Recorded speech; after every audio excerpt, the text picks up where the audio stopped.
Hey everybody, we've been talking on our current course about the evolutionary advantage of a mind that can conceptualize and of a concept of self that represents this system, this body, mind, brain, and which isn't actually it.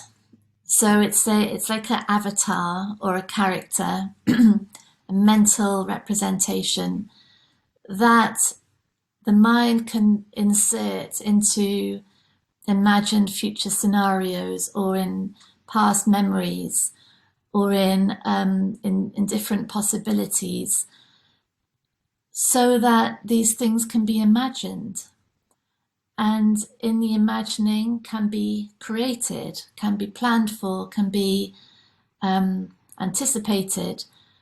And it's all thanks to this superpower of the human mind that allows for that possibility. And so if we consider that the mind, then this incredibly powerful mind, is creating these representations: money, business, success, him, her, them, all these concepts, and it then plays with them to create. And that's massive. It's massive that the mind can do that. And it's a huge advantage, isn't it? And we see all around us the results of that capacity.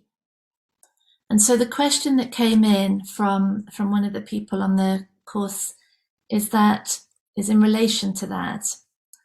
I wonder if you could talk more about if there is a point where the evolutionary benefit of having the avatar character self, conceptual self, is outweighed by the suffering or threat to survival of having that avatar self.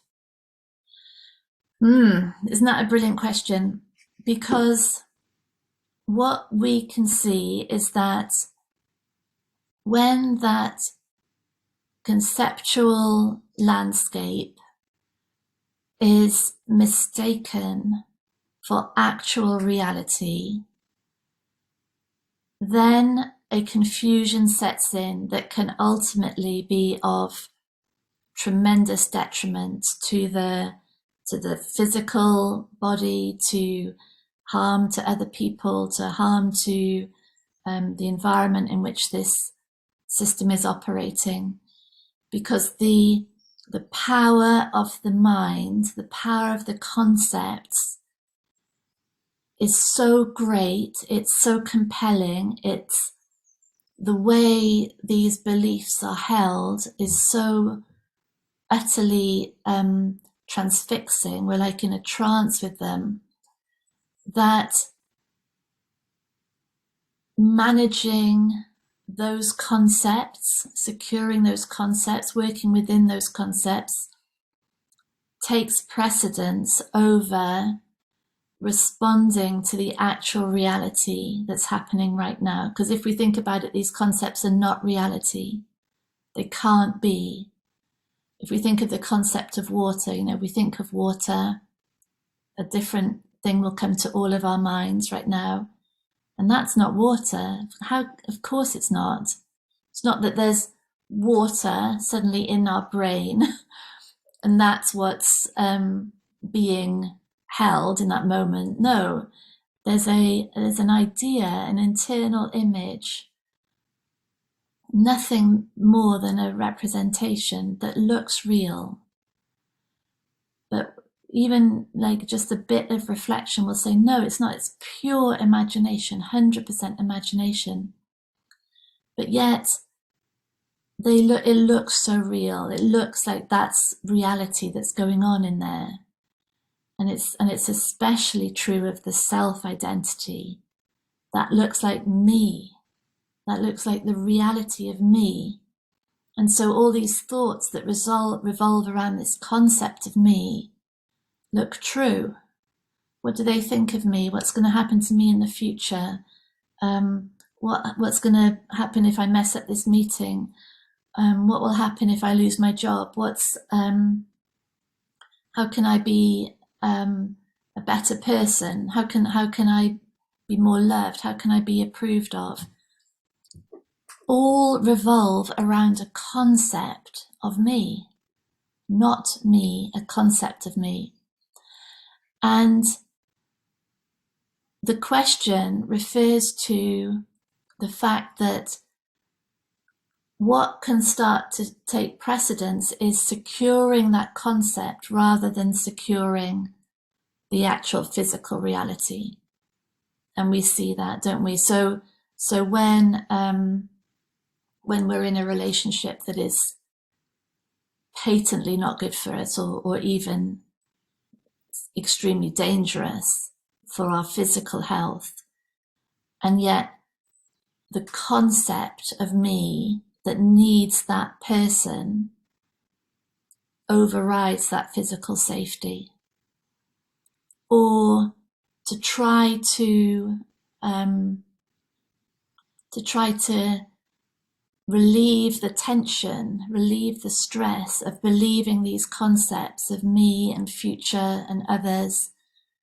The only route that I seem to have available is alcohol or drugs or self-harm, because these things look so believable.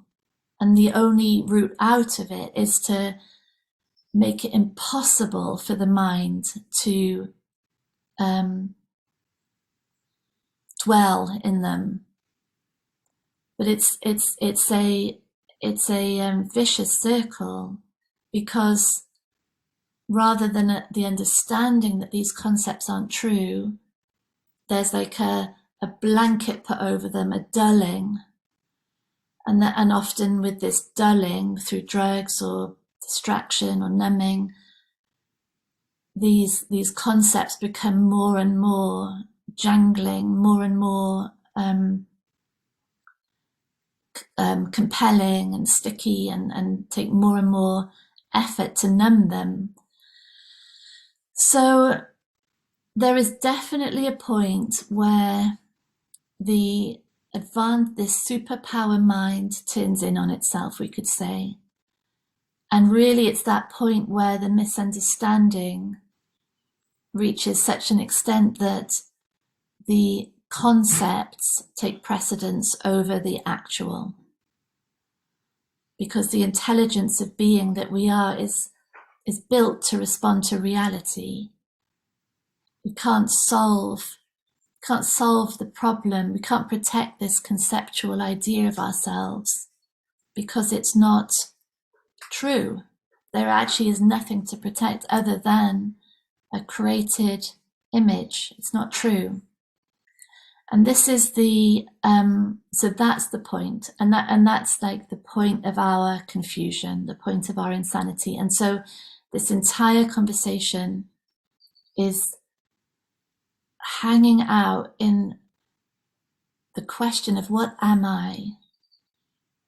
And as that becomes clearer, start to see what this mind can do, and start to marvel at it. It's incredible. And when it's confused, when it looks like reality, then that's the beginning of a path to confusion that might ultimately end in an evolutionary disadvantage when the misunderstanding is so great.